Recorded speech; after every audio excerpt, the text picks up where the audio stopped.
예, 후보자님, 아무튼 계엄과 관련돼서요. 저도 뭐 얘기하긴 싫지만 그럼에도 불구하고 해야 되는 이유가 있는 거거든요. 저희는 이제 민주주의 국가고, 그리고 그동안 없었던 인사 시스템 같은 게 이루어진 거거든요. 우연이라고 보기에는 너무 좀 황당한 경우다.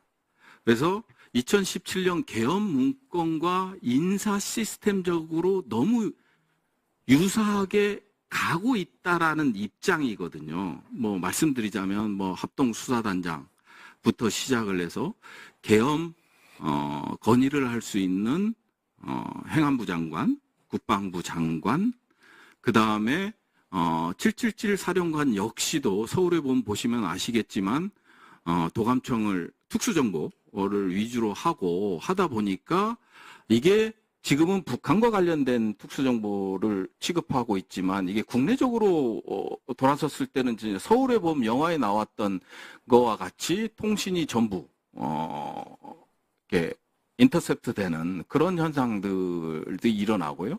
그 다음에 막강한 권력이라고 할 수 있는 방첩사령관이 합동수사단장이잖아요. 이런 인사가 그동안은 없었죠. 근데 이게 너무나 우연치고는 이전에 계엄 문건과 관련돼서 계엄 문건과 유사하게 인사 시스템이 일어나고 있다. 그래서 이런 지적을 하고 검증을 하는 거는 어찌 보면 당연한 거다. 국회의 권리라. 이렇게 생각을 합니다. 제 의견을 말씀드렸고요. 제가 알기에 우리 후보자님은 군대 있을 때 참 훌륭하셨어요. 작전부장 할 때는 특히나 휴가 한 번 안 나갔다 오실 정도로 국가안보를 위해서 헌신을 하셨는데 좀 이게 진급이 안 되고 나면서 좀 달라지기 시작한 것 같다라는 느낌을 받거든요. 2017년 7월, 8월 뭐 아시겠지만 정말 심각한 안보 위기가 있었죠. 북미 간에도 있었고 ICBM이 발사됐고 그때 당시 작전을 총괄하는 군사 국가안보의 중책을 맡고 있었던 작전본부장이셨어요. 그리고 이제 서로 이제 뭐 불바다 얘기도 하고 타격 얘기도 하고 그 다음에 북한에서 이제 비상대기 조치도 이루어지고 아주 심각한 상황에 휴가를 나가요. 사성장군 발표되는 당일날부터 7일간, 일주일간 연가를 사용합니다. 작전부장할 때는 한 번도 없었던 일이거든요. 물론 열받고 안타까운 점도 있었겠지만 아니 요즘같이 이제 긴급한 시기에 중령, 대령, 장군 진급 못한다고 다 휴가를 나가버리면 그건 공직자의 자세라고 비난받을 만 하잖아요. 그죠?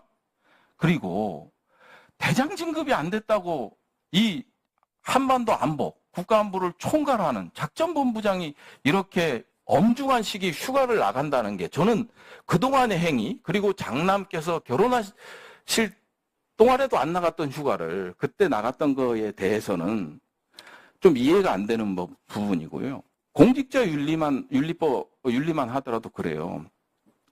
법무법인 대륙아주에 근무하셨어요. 취업하셨고 그리고 1년 4개월간 미신고를 했어요. 취업신고를 하지 않고 과태료 100만 원 부과된 거. 그리고 2021년 귀속 종합소득세 504만 원 2023년 3월까지 체납하셨고요. 2022년도 귀속 종합소득세 379만 원도 국방부 장관 후보자로 지명되고 다음날 납부를 하셨어요. 19년도, 20년도에는 잘 내시다가 이런 체납을 한 거, 이런 것들이 실질적으로 봤을 때 장관으로서 적격하냐. 그러면 내가 진급 안 되면 다 휴가 나가고 과연 이게 국가를 생각하는 거고 안보를 생각하고 국가 이익을 생각하는 거냐. 이런 관점에서 보면 도덕적으로도 그렇고요. 책임성도 그렇고요. 이런 것들이 좀 결여돼 있다. 이런 말씀을 드리겠고요. 아까 오전에 질의 중에 안 보셨으니까 이런 얘기를 하셨어요. 제가 자료 요구를 얼마나 많이 했는데요. 하나도 안 줬어요.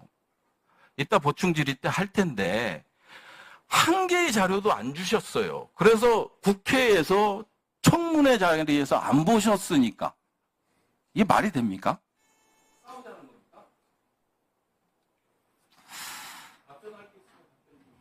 예, 그렇게 하겠습니다.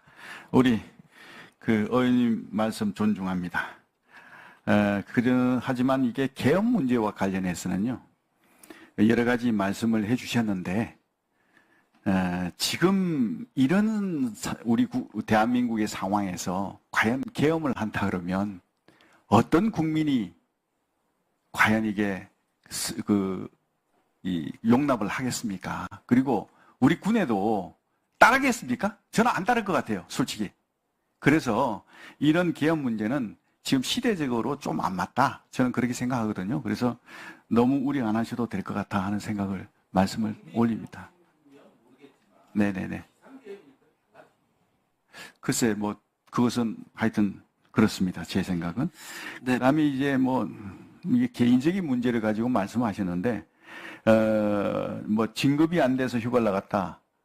진급이 안 돼서 휴가를 이거는 제가 무슨 안 나가야 될 휴가를 나갔으면 우리 의원님께 질책을 받고 나무람을 받은 게 당연하다고 생각합니다. 근데 정상적인 휴가를, 그것도 제가 2년 동안 근무하면서 처음 나가는 휴가였는데 그걸 가지고 그렇게 말씀하시는 건 좀 과하시지 않나 생각이 들고요. 제가 그때 그때는 해주시죠.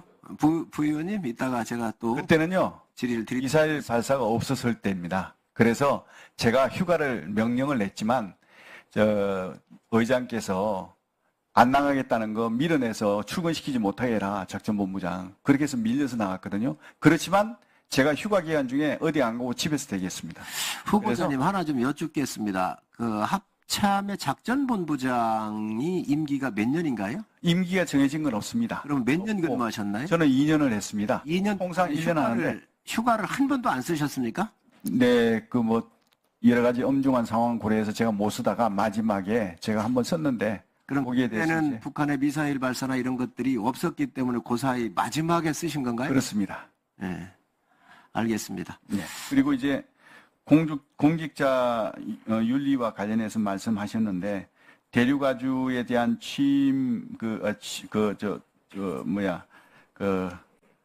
신고를 지연한 것에 대해서 지적을 해주셨습니다. 저 개인적으로 사실은 제가 이걸 좀 잘 살펴봐야 되는데 제대로 못한 저의 실책이 있었습니다. 그에 대해서 송구스럽게 생각합니다. 저는 개인적으로 전역하면서 사실은 3년간으로 신고 기간으로 착각을 했습니다. 근데 이게 3년이 아니더라고요. 나중에 제가 이게 통지를 받고 3년 넘어서 했는데 왜 이게 나왔냐 이렇게 하다 보니까 착오가 생겨서 그런 문제가 생겼는데 어쨌든 간에 이건 제가 잘 살펴봐야 되는데 못한 것에 대해서 송구스럽게 생각합니다. 그다음 종합소득세 문제는요. 우리 의원님께서도 군생활 오래 하셔서 잘 아시지 않습니까? 저도 종합소득세 군인들은 신경 안 씁니다. 왜? 근로소득세 내는 사람들은 종합소득세 자동적으로 이체되지 않습니까? 그러다 보니까 사실 종합소득세는 제가 무심했습니다. 무관심하다 보니까 그런 누가 있었는데 그것도 마찬가지 제 불찰이라고 생각합니다. 그 부분에 대해서도 송구스럽게 생각합니다. 아니, 후보자님, 종합소득세, 근로소득세 말고 다른 소득이 있으셨습니까? 그때 이제 전역하고 정원청 들어가면서 이 한 해에 반은 근로소득이고 반은 이제 무슨 소득이죠? 이렇게 사업소득인가 이래가지고 두 개가 겹치다 보니까 이게 자동으로 이체가 안 되더라고요. 그래서 이제 거기에 누락됐었는데 그 부분에서는 제가 그런 거까지 살폈어야 됩니다, 사실은. 그 이후에 못해서 잡으셨지요? 예. 그 이후에 늦게 알고 제가 바로 조치를 했습니다. 네, 다음은 조국 의원님 질의해 주시기 바랍니다.